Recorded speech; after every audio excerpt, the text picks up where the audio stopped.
toutes et à tous les amis, j'espère que vous allez bien. On se retrouve pour la matinale trading comme tous les matins à 8h30. Journée très importante comme vous le savez aujourd'hui avec les résultats de l'inflation aux États-Unis cet après-midi et avec un Bitcoin toujours en forme depuis maintenant plusieurs jours.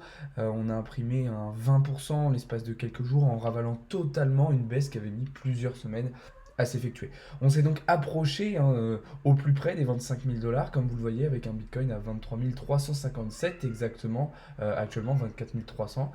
Ethereum qui a lui aussi imprimé des belles performances avec plus 3,53% hier et qui s'est approché des 1700 dollars. Du côté des altes, on a eu des performances un petit peu plus hétérogènes, mais globalement des performances très intéressantes. Si on regarde sur les 7 derniers jours, finalement le Bitcoin est totalement remonté et ça c'est une bonne nouvelle. Du côté de l'indice Fear and Greed, même chose, en fait on a repris très rapidement confiance malgré une baisse la semaine dernière avec un indice qui était redescendu vers les 30, on était repassé dans le rouge, dans un niveau de peur plus important. La confiance est de nouveau au rendez-vous sur le marché, ça fait du bien, même si ça pourrait être que de courte durée. Alors, comme on l'a déjà dit, voilà, le gap CME des 19 900 dollars avait été comblé et on est reparti quasiment en direction des 25 000 dollars, de la résistance des 25 000 dollars, sur laquelle on a buté quand même un certain nombre de fois. Ça, c'est le cas de le dire. C'est quand même une zone qu'on a du mal à passer depuis l'été dernier. Euh, et personnellement, je ne suis pas convaincu que ça sera la bonne cette fois-ci. Alors, pourquoi je vous dis ça? Parce que, effectivement, et on va aussi revenir du coup sur la raison pour laquelle Bitcoin monte autant en fait, malgré tout le contexte défavorable des derniers jours. Pourquoi je pense pas qu'on va y arriver cette fois-ci? Déjà parce que c'est pas dit que les résultats de l'inflation cet après-midi soient bons. D'accord, ça c'est une première chose. Si on a une inflation qui remonte, clairement ça va être compliqué pour BTC. Mais en fait, qu'est-ce qui s'est passé? Qu'est-ce qui s'est passé ces derniers jours? Alors, vous le savez, les banques américaines sont tous en train de s'écrouler. Certaines ont fait officiellement faillite. Et du coup, il y a eu un petit peu cette notion de valeur refuge. Alors, j'aime pas dire ça parce que non, Bitcoin n'est pas une valeur refuge. Mais naturellement, vu que les banques ont été en grosse difficulté, il y a des flux d'argent qui ont quitté les banques pour aller vers d'autres classes d'actifs. Et forcément, c'est aller un petit peu vers Bitcoin. Donc, c'est déjà une partie du pump qui peut être expliquée. Après, voilà, c'est des suppositions, j'ai pas encore de certitude totale sur tout ça. L'autre raison, c'est le fait qu'en fait, avec la chute des banques, en direct, les taux US ont baissé. Et l'optique d'augmentation des taux aussi a ralenti. On l'a vu, on l'a montré, les probabilités de hausse des taux ont largement diminué. Pourquoi? Parce qu'en fait, vu que les banques sont en difficulté, la Fed ne va pas pouvoir augmenter ses taux d'intérêt directeurs comme elle souhaitait le faire. Parce que sinon, en fait, elle mettrait vraiment une balle dans la tête à tout le système bancaire. Et qui dit des taux d'intérêt qui vont monter moins que prévu, dit du coup un dollar aussi qui va monter moins que prévu et qui va laisser plus de place aux classes d'actifs à risque. Donc ça, c'est plutôt cool. Maintenant, le problème, c'est que qui dit une Fed qui n'ose pas ses taux, dit du coup une inflation qui va repartir vers le haut. Et qui dit une inflation qui va repartir vers le haut, dit un système qui va être encore plus en difficulté. Donc il y a un cercle vicieux. Et si vous le prenez dans l'autre sens, c'est la même chose. Parce que si, du coup, la Fed hausse quand même ses taux et donc met en difficulté encore davantage le système bancaire, derrière c'est pareil, ça crée des problèmes et ça crée aussi une inflation qui va repartir vers le haut. Donc en fait, c'est un cercle vicieux dont il va falloir sortir très très vite parce que sinon ça va être compliqué. Alors pourquoi je pense aussi qu'on ne va pas réussir forcément à casser directement les 25 000 dollars? Parce que là, à court terme, effectivement, il y a une réaction acheteuse, il y a une réaction positive. Mais en réalité, s'il y a une contagion sur l'économie dans son intégralité, donc je parle par exemple sur S&P 500, sur Nasdaq, sur les autres classes d'actifs à risque, et si globalement, pour résumer, Wall Street se pète la gueule, Bitcoin finira par suivre. Il y a un scénario, on en a déjà parlé hier, effectivement, où Bitcoin peut et pourrait être capable de prendre son indépendance un petit peu vis-à-vis du reste du marché. Mais personnellement, je pense que c'est trop tôt.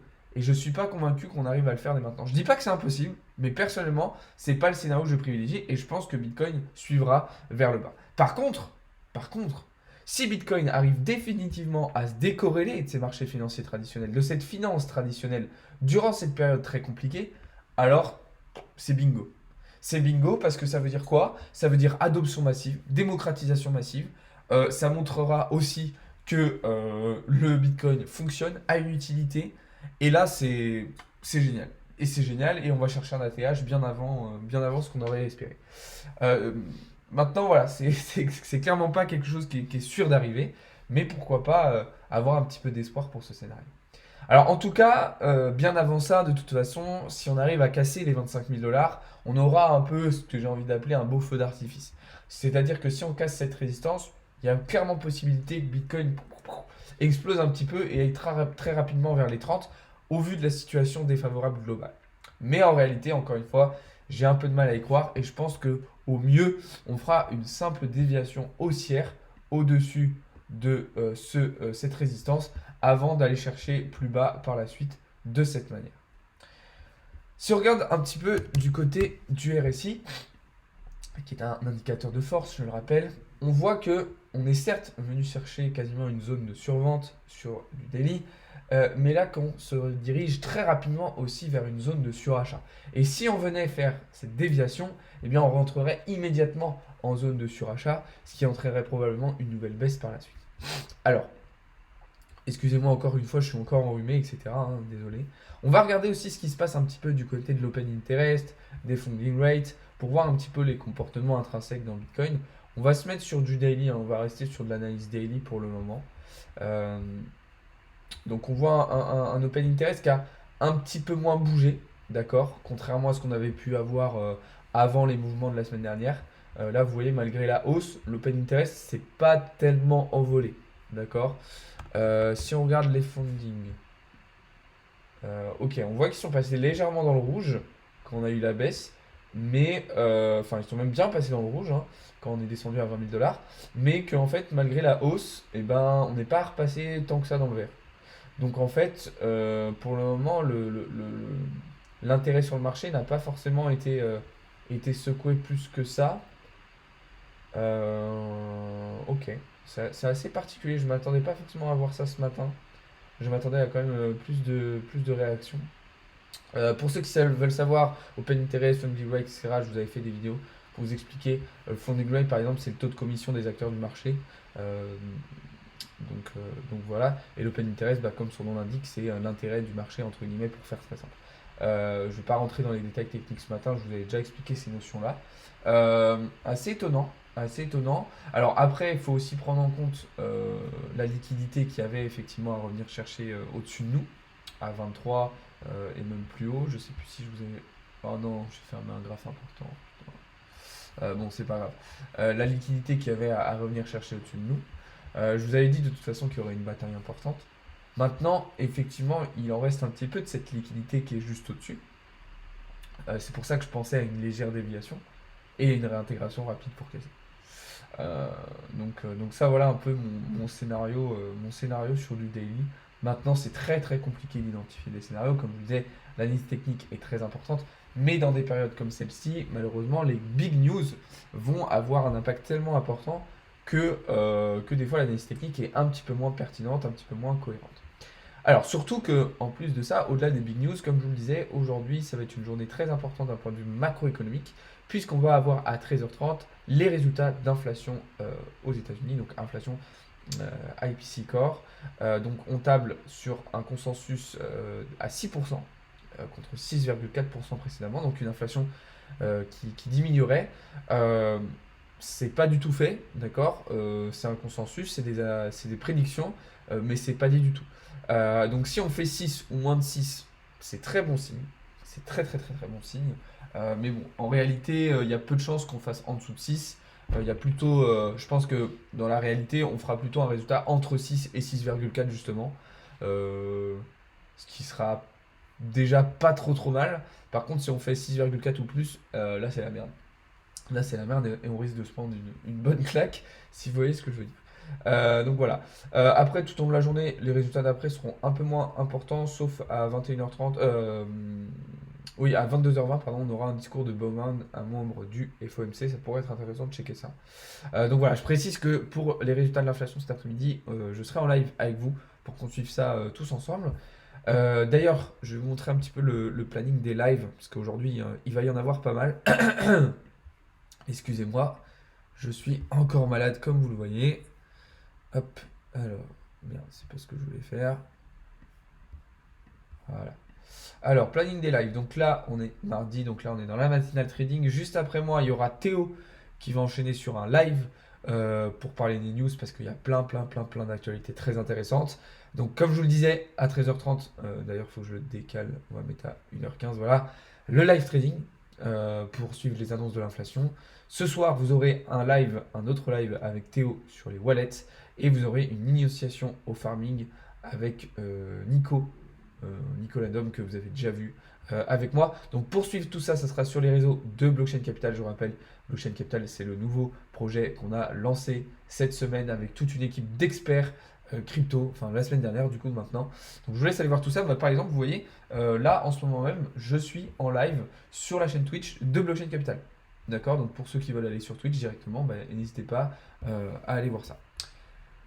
Voilà, pour ça. Donc je vais répondre un petit peu à vos questions parce que je pense qu'il y en a eu pas mal. Et puis après, on va pouvoir avancer parce que j'ai remarqué qu'il y avait quelques petites opportunités très intéressantes sur des alts en crypto. Donc on va aller regarder ça. Mais avant ça, je vais répondre un petit peu à vos questions. En tout cas, salut à tous. Merci à tous ceux qui sont sur les lives.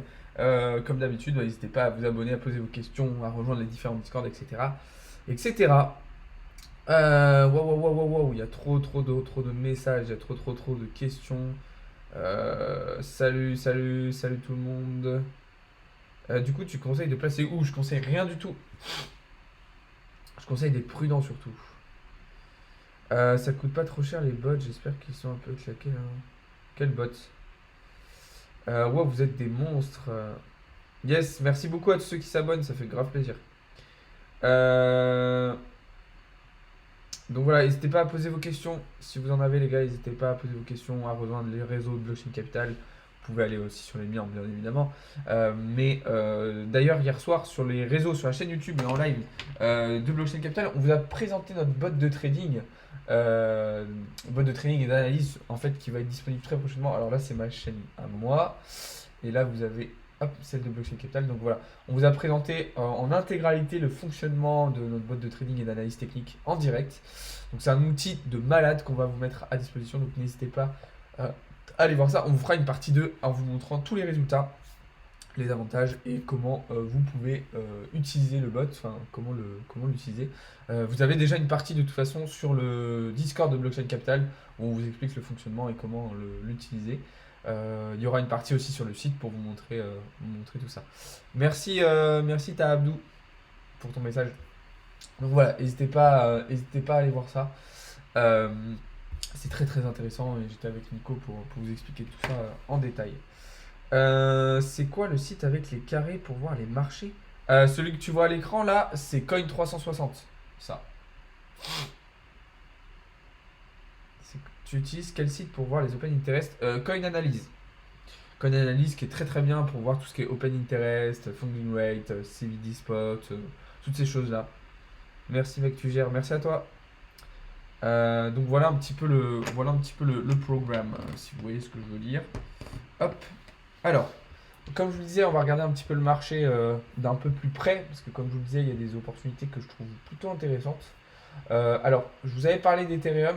Je vous avais dit oui, on est potentiellement sur une zone de short intéressante. Bah, évidemment, vous vous en doutez qu'on n'est pas rentré dans la position, parce que vu ce que nous a fait le marché, on n'a pas joué au fou. D'accord. Très bonne réaction aussi d'Ethereum qui a très bien performé. Franchement, là, j'ai pas envie de reprendre de position pour le moment sur lui, sur Ether. Je vais pas m'amuser à prendre des positions dessus et je vais rester plutôt en observation. Mais par contre, du côté des alts, il y a plein de choses qui me plaisent. Alors, vous le savez, la semaine dernière, je vous avais partagé plein de trades sur des YDX, sur Solana, sur Sand. Alors, malheureusement, on n'a pas tout le temps été fil. Par exemple, sur DYDX et Sol, on n'est pas rentré. Alors, le Sand, on était rentré en market un petit peu plus haut, du coup. Donc là, c'est un trade qui se passe très bien. Sur le fil, on avait été fil justement, avec un trade qui démarre très bien. Même chose sur FTM. Sur ces positions-là, comme je vous l'ai déjà dit, prenez des profits, remontez vos stop loss au prix d'entrée pour sécuriser vos positions. Donc ça, c'est des trades qui ont très très bien marché. Donc ça, c'est cool. Maintenant, il y a d'autres scénarios que je vous ai partagés dans les derniers jours. Et je pense notamment au Rose sur du H4, où je vous avais dit, c'est clairement la crypto à surveiller pour la semaine prochaine. Et bah, regardez les performances qu'elle fait. Alors évidemment, ça a été porté par Bitcoin. Mais alors oui, je sais, il y a pas mal de trucs sur l'écran. Vous allez peut-être vous dire un peu, ouais, son écran, frérot, il est surchargé. Mais en gros, c'était pour montrer bien les convergences qu'on avait et les zones à identifier, donc avec cette impulsion, etc. Bref, le trade se déroule à merveille. Vraiment, si vous ne l'avez pas encore fait, prenez des profils, mettez votre SLABE. Mais on est quasiment arrivé sur nos derniers TP, donc c'est la régalade. Franchement, ce trade-là, c'est vraiment extraordinaire. Et dans une idée un petit peu, alors c'est pas exactement pareil, mais il y avait le RSR sur lequel je suis tombé ce matin. Et je me suis dit, putain, le RSR, il est vraiment dans une config pas mal du tout. Vous voyez que là, on a réintégré un range très intéressant. Et moi, j'aimerais bien qu'on vienne chercher un petit pullback. Alors, on en a déjà fait un petit ici, mais qu'on revienne retracer un peu pour que je rentre en longue. Vous voyez, genre, je vise à peu près cette zone. Hop, longue, avec pour objectif de venir chercher le haut du range. Et au niveau du SL, on va jouer sur un truc très serré, hein. On va vraiment placer son SL juste sous le support. D'accord. Alors, ça peut être un petit peu risqué. Après, tout va dépendre de jusqu'où va se faire le retracement. C'est-à-dire que si vous voyez que bah, on est capable de faire un retracement jusqu'ici, bah, vous pourrez, l'idéal sur ce genre de position, c'est de mettre son SL sous cette zone-là. Idéal. Mais pour ça, ça veut dire qu'il faudrait rentrer plus bas pour avoir un RR intéressant. Ou alors, aller augmenter ses TP. Sinon, ça peut être ça, hein. Vous pouvez vous dire, ok, moi je vise cette zone de résistance avec le place SB qui jaune qu'on a ici, ok. Et dans ce cas-là, ça change la donne. Vous pouvez jouer un petit peu plus sur votre prix d'entrée, tout en gardant un stop loss plus bas et un RR intéressant. Mais là, par contre, votre drawdown, si vous rentrez par exemple ici, vous aurez un drawdown beaucoup trop élevé. Donc attention à ça. Donc ça, en tout cas, voilà, je ne sais pas exactement encore comment je vais rentrer sur le RSR, comment je vais me positionner.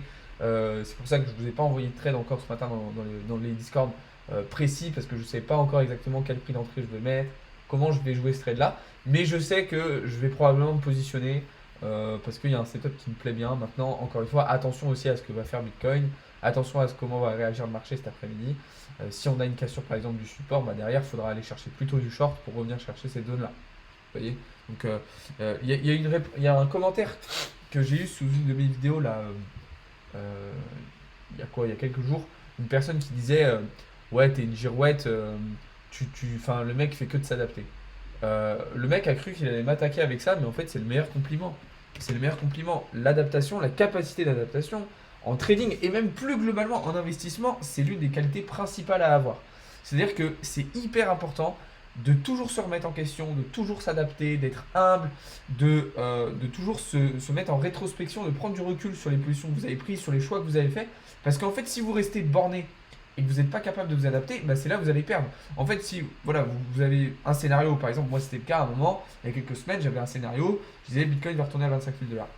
Il n'y allait pas. Bah, à partir du moment où j'ai des signaux d'invalidation, et c'est pour ça aussi qu'il faut avoir des invalidations, quand mes invalidations elles sont touchées, je ne vais pas continuer à me dire bah si, on va aller vers les 25 000 dollars. Non, je m'adapte et puis je pars sur un autre scénario et voilà, c'est logique en fait. Il faut s'adapter au marché. C'est qui ce lien. Mais non, mais c'est une réalité. Je sais pas si tu parles de moi, Turf Alert, ou du mec qui a dit ça, mais évidemment qu'il faut s'adapter au marché. Parce que sinon, en fait, ça veut dire que vous subissez tout le temps. Si le marché, ça veut dire que vous ne respectez pas votre scénario, bah vous vous faites totalement détruire. Ah oui, tu parlais de lui, ok. Il part mais brasse pas un centime. Ouais, c'est ça. C'est exactement ça. Euh, Est-ce que tu peux montrer l'agenda de vos événements que je ne rate rien? Ouais, je vous l'ai montré. Alors, on vous l'a partagé dans le Discord aussi, si vous voulez. Dans le Discord de Blockchain Capital, vous pouvez aller voir ça. Tu vois une baisse avant le début de l'été? Oui, même bien avant. Salut à l'île Maurice. Je serais d'accord avec toi. Donc voilà, c'est pour petit point qualité très important d'avoir une capacité adaptative sur le marché. Mais pour ça, il faut être capable aussi de se fixer des zones d'invalidation. Il faut être capable de se dire, bah ok, mon scénario c'est ça, mais si je n'ai pas ça, et ben ça invalide mon mouvement. Bah, c'est ça, le marché, comme tu le dis, t'es à bout. Le marché il est imprévisible. Donc si vous vous adaptez pas, vous vous faites tuer. Vous vous faites tuer en fait. Ça veut dire que vous n'êtes pas capable de comprendre les changements. et de vous adapter à ce qui se passe. Et c'est la pire chose. De toute façon, c'est valable en trading, mais c'est valable en investissement plus globalement. Là, vous voyez par exemple, ça peut être. L'adaptation, ça veut dire beaucoup de choses. Par exemple, l'adaptation, ça veut dire aussi de pouvoir identifier des tendances, des secteurs porteurs et du coup des opportunités. Ça, c'est une capacité d'adaptation. Si vous êtes pas capable de le faire, bah, en fait, vous allez rester sur des trucs de base et vous n'allez pas être capable d'aller chercher de nouvelles choses. L'adaptation, c'est aussi de se dire, bah ok, là ces derniers jours, j'ai un système bancaire qui est en difficulté. Peut-être que c'est le bon moment de sortir un peu de billes de vos banques, de vos placements classiques, et d'aller vous sécuriser sur des placements peut-être avec de l'or, avec des pièces d'ancienne monnaie de Napoléon, ou alors des métaux précieux comme de l'argent ou des choses comme ça. Euh, si vous voulez pas aller sur des trucs plus risqués. En fait, c'est ça la capacité adaptative. Après, je pense que Théo vous en parlera mieux que moi sur cette partie-là du fait qu'il a dû apprendre ça dans son métier, mais c'est hyper important d'avoir cette capacité-là pour pas se faire manger en fait par le marché, parce que sinon vous vous faites clairement manger en fait par le marché. Donc voilà, donc il y avait RSR. Je vous avais parlé aussi de Avax hier matin. Malheureusement, ben voilà, on n'avait pas été fil sur cette position. Alors je sais que certains d'entre vous étaient quand même rentrés. Je sais que certains d'entre vous avaient quand même pris la décision de rentrer ici. Tant mieux. Là, on a eu une cassure du nuage d'Ishimoku, donc c'est plutôt pas mal. Maintenant, je suis pas hyper emballé non plus. Je suis pas hyper emballé pour ainsi quoi qu'on a eu un cross qui joue Tenkan. Il faudrait que la Chikuspan elle aussi valide en venant casser le nuage, même si elle a déjà cassé le prix, donc c'est plutôt cool. Donc pourquoi pas aller chercher entre les 0,5 et les 0,618 de Fibo. Bah là vous voyez on avait mis notre TP. Après si jamais vous voulez vous repositionner, pourquoi pas si on a un retracement par exemple là vous voyez un petit peu plus bas, eh ben, pourquoi pas chercher un trade comme ça. D'ailleurs, c'est un peu le truc que je voulais vous dire. C'est tout à fait possible qu'on fasse une journée comme hier. Si les résultats d'inflation sont bons, je pensais à ça tout à l'heure sur Bitcoin, euh, c'est possible qu'on fasse une journée similaire à hier. Tiens, d'ailleurs, voilà le trade qu'on avait pris pour ceux qui me demandaient dimanche soir. Bon, alors, c'est pas exactement la même config, hein, mais on peut très bien imaginer un truc, hop, comme ça, et après derrière, boum, un petit peu comme on a fait hier, on a fait un espèce de double top avant de partir comme ça, tu vois. Bah là, si ça se trouve, aujourd'hui, on est capable de faire la même chose. Après, voilà, encore une fois, il y aura les résultats d'inflation qui vont définir ça. Moi, j'avais tenté de rentrer en short hier, euh, par là, je crois, ou je sais plus quelle heure il était, ou ouais, vers 19h. Donc, vous voyez, j'étais sorti un petit peu après, genre quasiment à BE, parce que ça n'avait pas tellement bougé. Euh, donc voilà. Mais en tout cas, ça va être une journée très intéressante. Il va y avoir des opportunités. Je pense qu'il va y avoir beaucoup de volatilité vraiment à 13h30. Donc c'est pour ça que là, voilà, on va faire un live. Là, ça fait combien de temps? Ça fait 25 minutes qu'on est en live. On va s'arrêter à peu près à 30 minutes de live. Et de toute façon, après, tout au long de la matinée, je vais vous balancer des trucs sur les réseaux, sur les Discord, etc.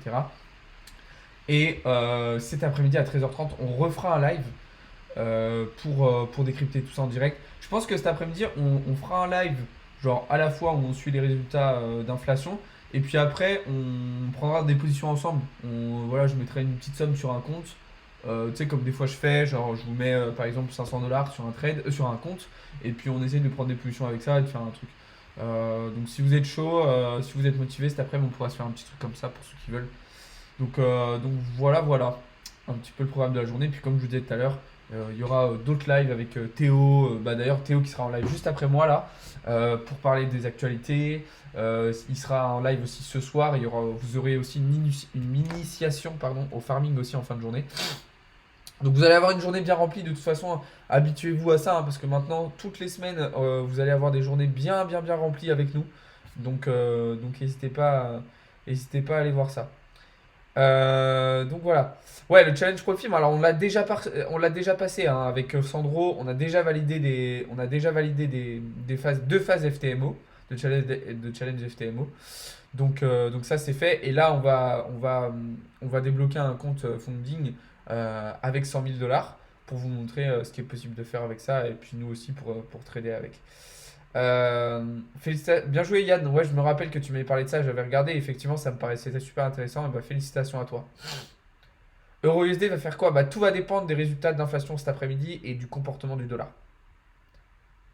J'ai combien de taux de réussite sur une semaine? Alors en win rate, ça dépend des semaines. Là, la semaine dernière, on a pris beaucoup moins de positions, donc j'étais quasiment sur un win rate de 50 parce qu'on avait pris que 4-5 trades, je crois, sachant qu'il y en avait qui étaient encore en cours. Mais sinon, en général, je suis entre 60 et 70% de win rate. Win rate, ça veut dire de trades gagnés sur, par exemple, bah, voilà, sur 10 trades, vous en gagnez 6, 7. En général, sur 10 trades, je vais en gagner 6 ou 7. Après, voilà, c'est variable en fonction des semaines, hein. Ce qui est important, c'est au-delà de votre win rate, c'est avoir pardon, un bon risk-reward, un bon profit factor, un bon drawdown, et là, vous êtes bien. C'est à quelle heure les taux de l'inflation? 13h30, Emric. Oui, vous pouvez trade BTC sur les profils, mais après, ça dépend lesquels. Alors, le copy, on le reprend à partir d'aujourd'hui. Il était en stand-by là pendant un petit moment. Là, on le reprend aujourd'hui. Donc voilà. Sur ce, les amis, je vais vous laisser là pour ce matin. De toute façon, là, tout au long de la matinée, je vais vous balancer des trucs sur les réseaux et dans les Discord, des actus, des trades, des analyses, plein de choses. On va parler plein de choses. Et comme je vous disais, donc rendez-vous 13h30 pour un live, du coup, pour suivre les résultats de l'inflation et puis pour faire du trading plus globalement. Donc voilà, rendez-vous à 9h30 du coup avec Théo pour pour un live news actualité, donc dans une trentaine de minutes sur la chaîne Twitch de Blockchain Capital. Donc vous pouvez aller voir ça et puis en même temps aller rejoindre tous les réseaux de Blockchain Capital. On est aussi présent sur Twitter, on est présent aussi sur YouTube, etc. etc. On est présent un petit peu partout. Donc vraiment, n'hésitez pas à aller voir ça. C'est le gros projet qu'on a lancé la semaine dernière avec toute une équipe d'experts en crypto, avec des domaines d'expertise différents, etc. Donc vraiment, n'hésitez pas. D'ailleurs, je précise que ça y est, vous avez été très nombreux à nous demander quand est-ce que les offres VIP allaient arriver sur le Discord de Blockchain Capital. Ça y est, l'offre VIP est lancée sur le Discord de Blockchain Capital, donc vous pouvez aller voir ça.